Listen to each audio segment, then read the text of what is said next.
For normal, ordinary beings like me and you, when we need help sometimes, we need to know what university that our children need to go to so they don't, they have a better chance at fulfilling what they need to do. Maybe a trip somewhere. Maybe some business adventure. Maybe something to do with supernatural forces that we cannot see, but we can feel the effects. We're scared. Our heart palpitates. We feel something touching us when we sleep. We feel something following us. It's nothing that we can prove, but we know it's there because we've never felt like this before and it's constant. Or we have untold accidents again and again, or disasters around us again and again and again, and we don't know why. Then, if we have found someone we feel can do divination for us, then we seek their advice. And these divinations came from where? These came from high lamas who have clairvoyance, who don't need divination dice, who have clairvoyance and know how to tell you what's going to happen. Whether you listen or not is a different story.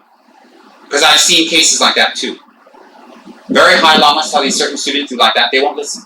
They think they know better. They'll challenge the lama back. Later they get it. Sometimes some of them is 5 years, some of them is 10 years, they get it. I've seen it. They actually challenge the high gurus back. Why? They think they know better. Okay. Then you get Dharma, you offer prostration yourself, offer mandala to yourself, get Dharma from yourself, and then you teach yourself. But don't do it in public because you'll be put away. So, and then if you trust your visions, you don't need a lama. You don't need to pray. You just listen to your visions and listen to what they say. Maybe they can guide you through your whole life. I hope. I believe people have it, but I don't trust it. Not the people, the visions. And I don't trust myself to give teachings to myself. Therefore, I go to my gurus. So like that, these high lamas have devised methods for normal people like us in difficult situations to do these divinations and have it come true and be accurate.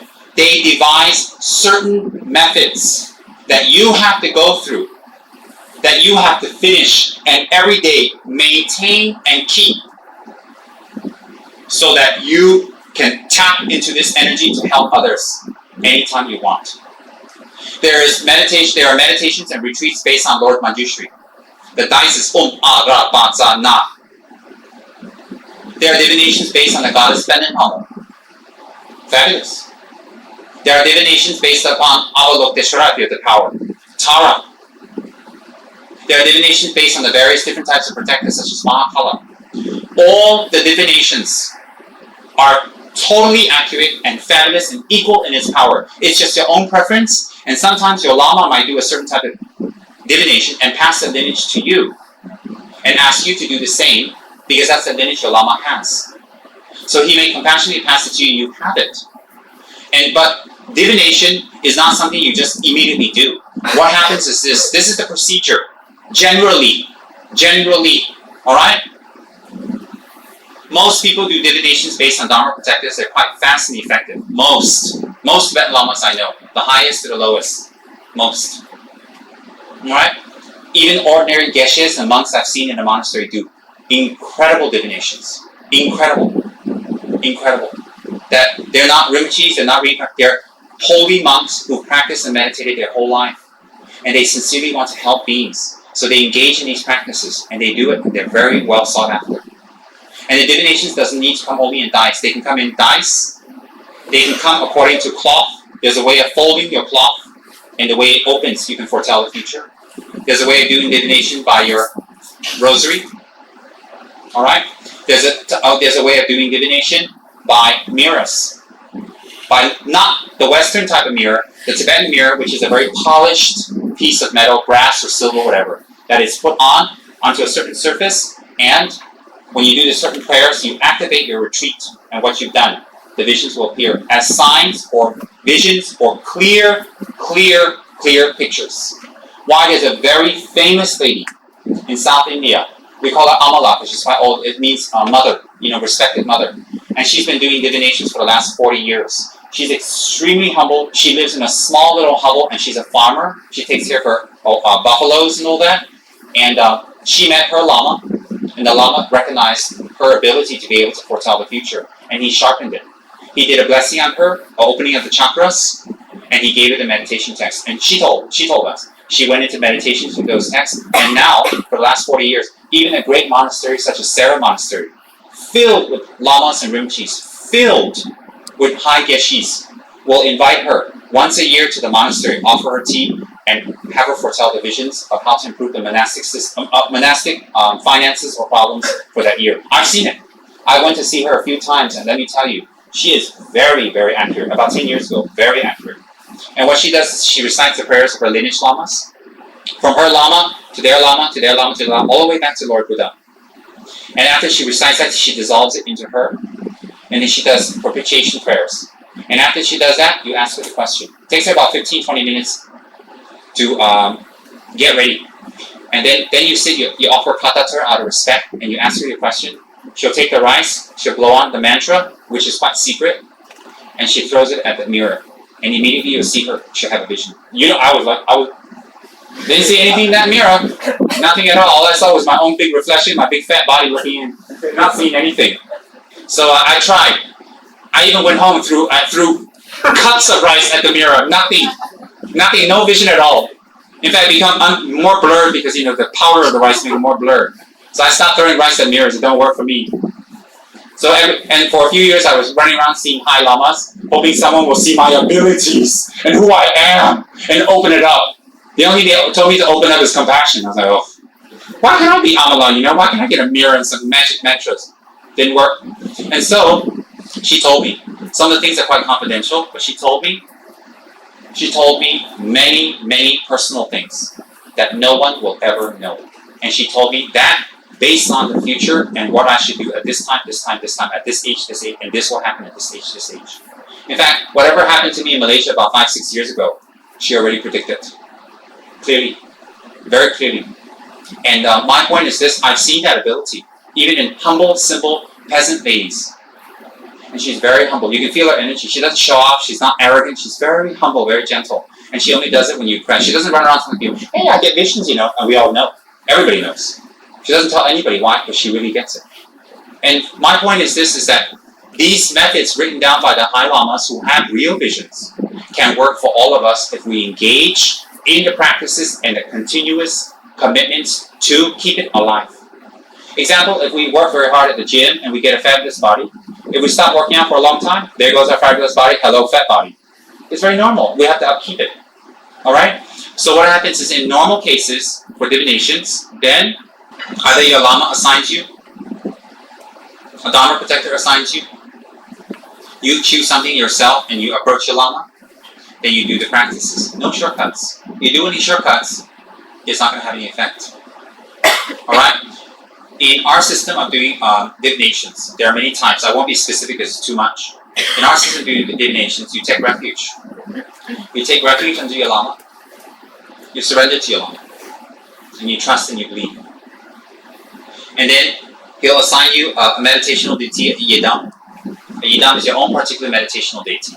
It's usually one of the higher tantra deities, such as Guhya Samaja, Yamataka, Heruka, Vajrayogini, Hevantra, Kalachakra. And those sadhanas, well, Heruka sadhana is about that thick, alright, and it's that long. And for me to do it is pleasurable because there are great results. For people who don't know the results, they shake and they get scared of it. Why? Because they're used to doing nothing. And I know lamas who do sadhanas like that, they, and I see their quality and I see their benefit they give to people. So my point is, it will be this long. Yamataka will be something half of that. Guhya Samaja will be a little bit longer like that. Vajrayogini will be something like that. And if you do no meditation, just the recitation every single day of these sadhanas, it will take you about 1.5 hours to 2 hours just to recite.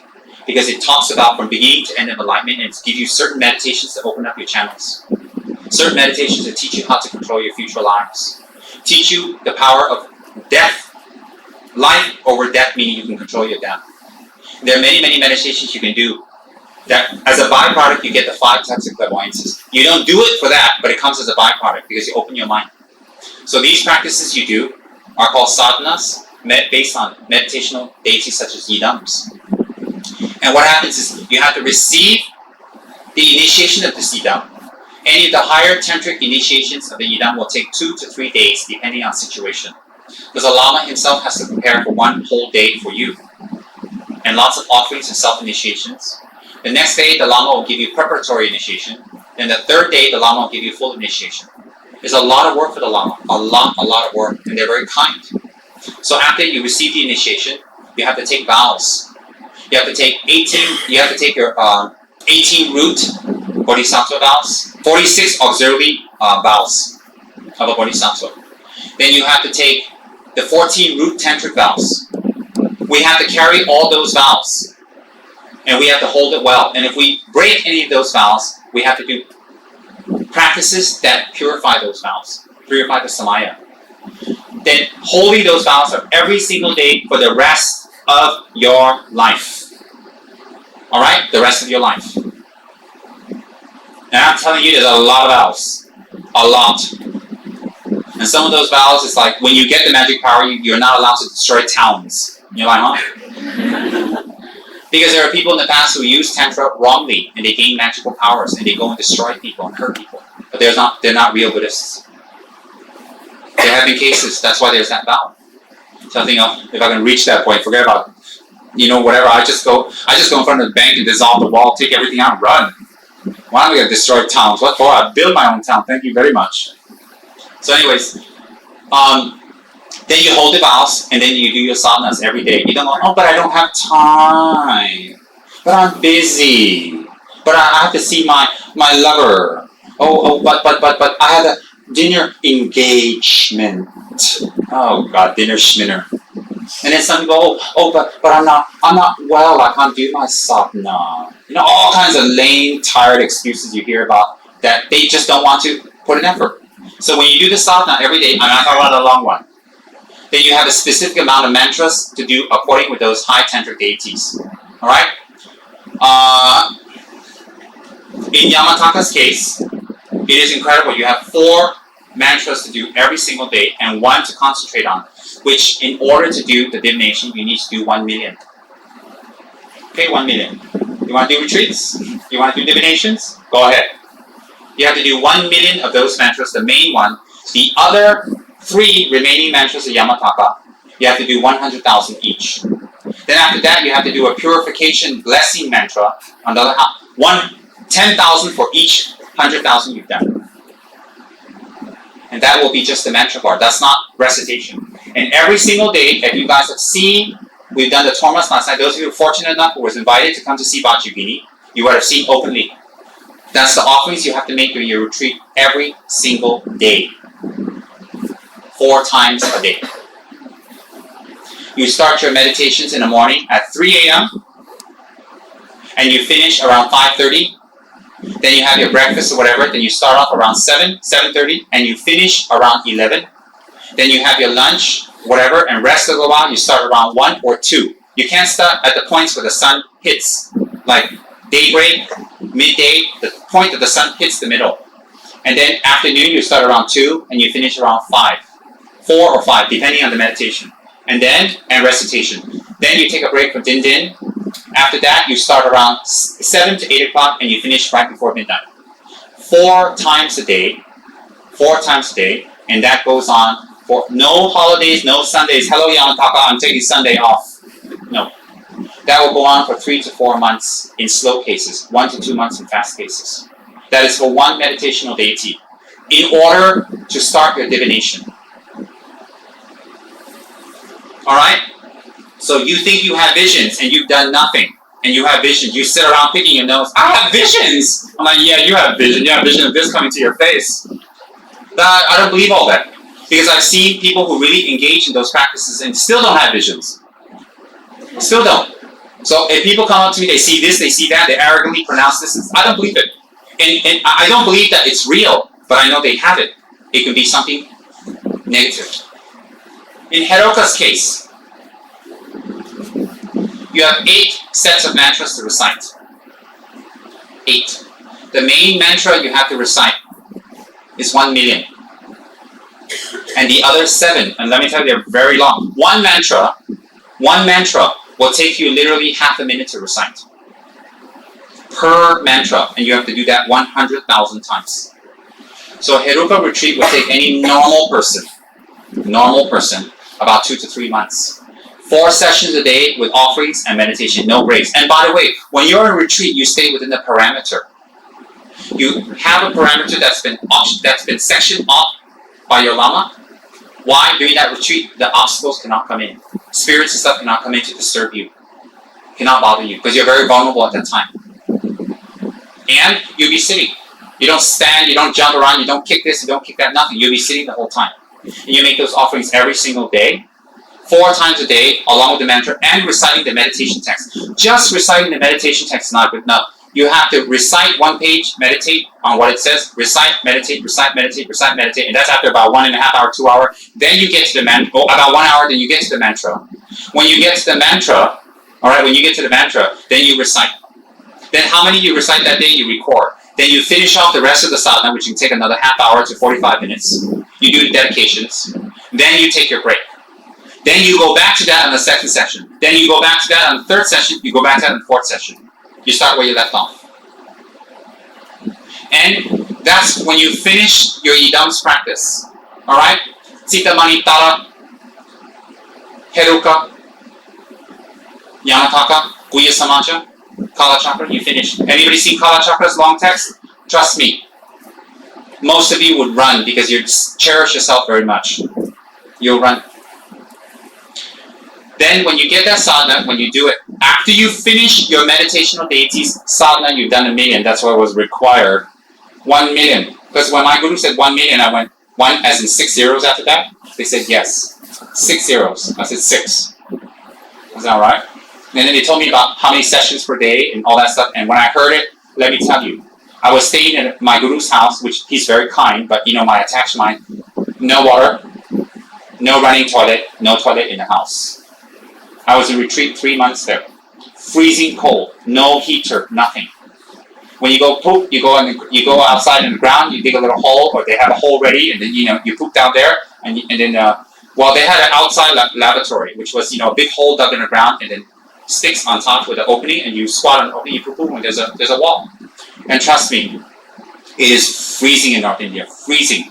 When you open up yourself down there, you're going to poop really fast because I tell you, your poop will turn into an icicle coming out. I'm not kidding, it's so cold. You're shivering.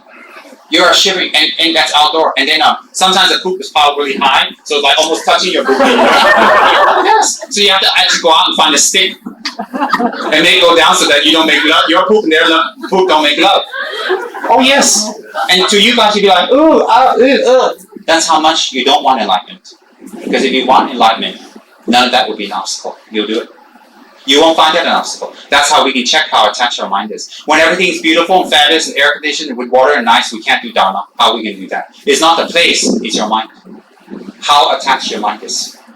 What is it attached to? Pleasure and comfort. And for that very reason of attachment, of pleasure, of comfort, and easy, you will suffer again and again and again and again. Because this life might be nice. You're not guaranteed for the next life. And this life, if you live in pleasure and comfort, everything's easy. You know what happens? You use up your merits. So your next life, you work backwards. If you use up your savings in the bank, you go back to work. Very simple. It's not very easy.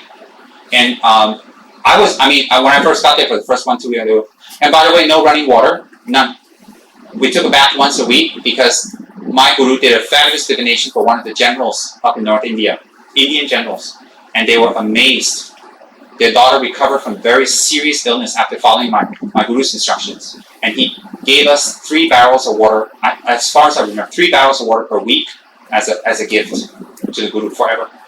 So we got 3 barrels of water a week. With 1 barrel, my guru, his consort, and his children would wash.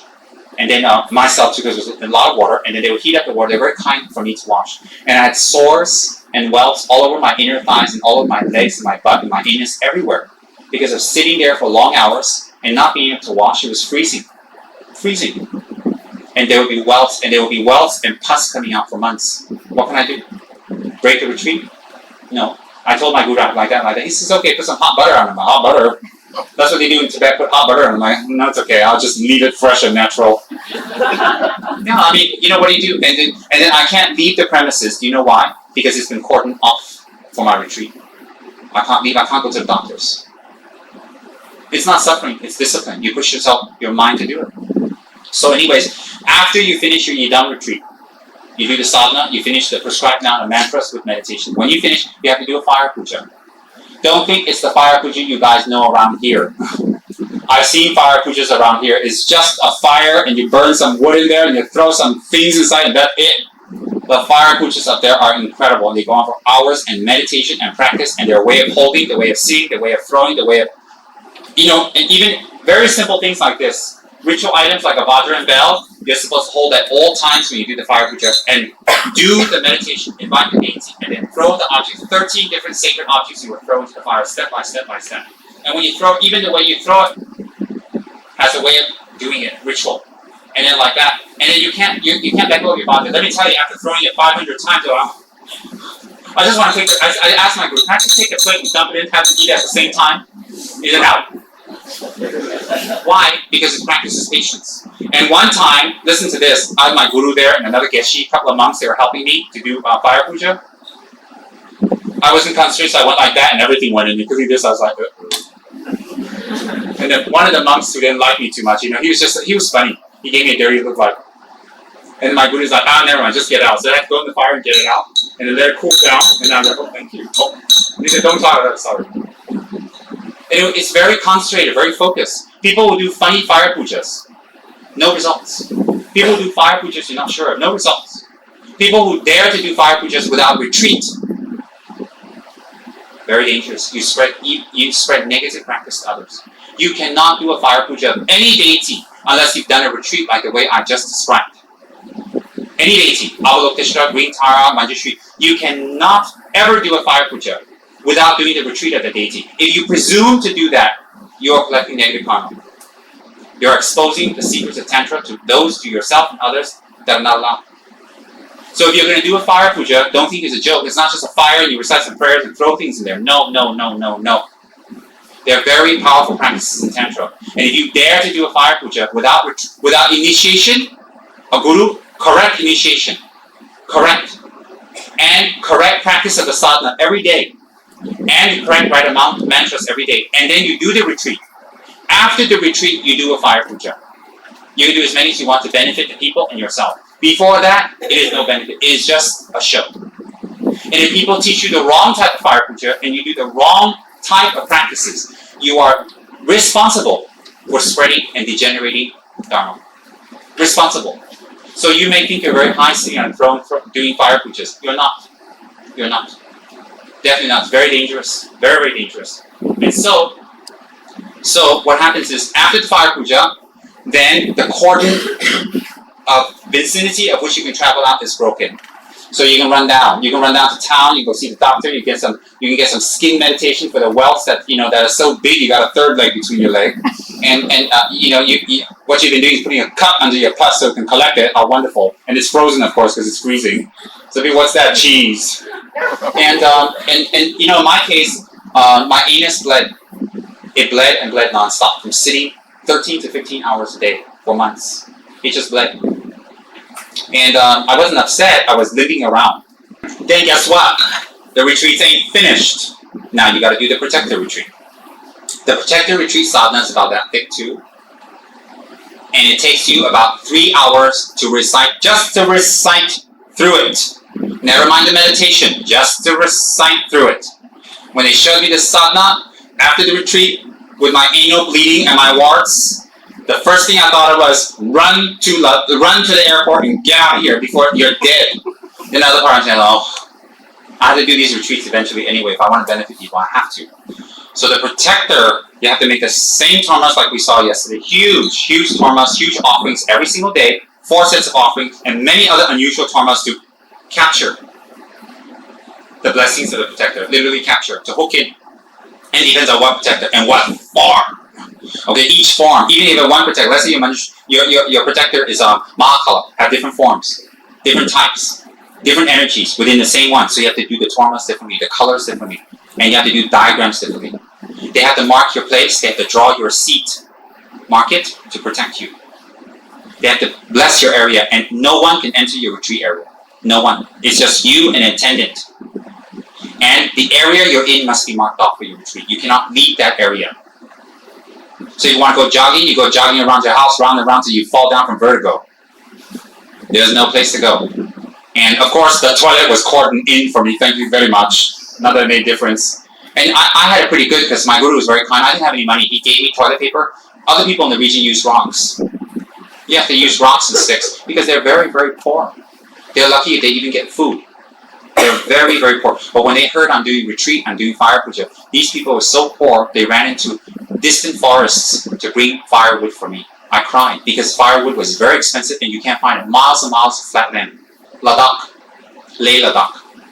And these people came in all dirty and all humble and smelly and brown faces like leather. And they come off of firewood. Oh, we heard Lama. Lama is offering fire puja. Please pray for us. Oh, you just cry. You just cry because you can't believe how kind these people are and how much they believe. And how could you not do your retreat well? How could you not? And so what happens is you do your third retreat. Now listen carefully. The third retreat is very interesting because it's a combination, a culmination of all your retreats. So the third retreat, you have to do 4 sessions a day. You mark your seat. You mark the parameters. You make the correct offerings. You have your ritual objects consecrated, only you use. You have received initiation. And you're holding your vows. All right, that's a prerequisite. Then the actual retreat is, you have to recite refuge. After refuge, you have to recite Lama Tsongkhapa's Guru Yoga daily. After you finish that, then you have to recite Guru Puja. You know, we do Guru Puja here every 2 weeks. You have to recite that whole thing every day. Then after you finish Guru Puja, you have to recite your example of Yamataka, Yamataka's whole sadhana and mantra. After you finish Yamataka's whole sadhana mantra, then you go into your protector sadhana. And when you go into your protector sadhana, that takes about 2-3 hours. So one session, you don't get a lot of mantras in. You don't. It's more meditation. Why? The meditation is designed to develop you to achieve that kind of ability. And then, when you get your protector mantra, you have to recite that 1,000,000 times. Some protectors have a few mantras, and let me tell you, some of the mantras are really long. You have to do 1,000,000. The subsidiary mantra is 100,000. Then you finish off with the protector, and you finish off with your idam. Then you finish off with Guru Puja. Then you finish off with dedication. That's one session. And you do 1,000,000. After you've done that, okay, that'll take you about 3 months if you're fast. It took me 3 months. I was very fast. Because before that, I forgot to mention, before you do Yidam's meditation, you have to do Lama Tsongkhapa's retreat. You have to recite Mi Mete Techen Chenese 100,000 times, combined with Guru Puja. So every day you have to recite the Guru Puja and Lama Tsongkhapa's Guru Yoga. Recite Lama Tsongkhapa's mantra 100,000 times, minimum. And your guru happens to say he didn't have any signs and indication, you do another 100,000. So what you do is you do everything you can to send a sign and indication. You pray, please, please give him a sign, please, please, please, please. And of course, if you do that, he doesn't get a sign. That's the reason he doesn't get a sign, because you're always trying to give up. So you do Lama Tsongkhapa's meditation, and you do Lama Tsongkhapa's retreat 100,000, his mantra 100,000 times. When you finish, no fire puja for Lama Tsongkhapa, no fire puja. After you finish that, then you do any idam that you've been assigned. It can be Yamataka. You do Yamataka. After you finish that, 1,000,000, then you do the fire puja. After you finish that, you do your protector retreat, combined with the other 2 retreats, Lama Tsongkhapa, Guru Puja, and Yamataka daily, and you do 1,000,000 of your protector mantra. Then when you finish 1,000,000 of your protector mantra, alright, you're finished. But anyways, then you need to do a fire puja. And the fire puja must be assisted by authentic lamas who are skilled in the art of fire puja. And they draw diagrams, they draw correct mandalas, they invite the deity, they correct the correct offerings, and they wash and clean the offerings according to ritual. Because it's very powerful, it's for attainments. And then you do the fire puja. Then when you finish, you're flat on your back for about 1 week trying to recover and everything stopped right. Let me tell you, the day I finished my last puja, the day I finished my last retreat, this is a little weird. My anal bleeding stopped on that day. And I didn't see any doctors, I didn't see any, it just stopped.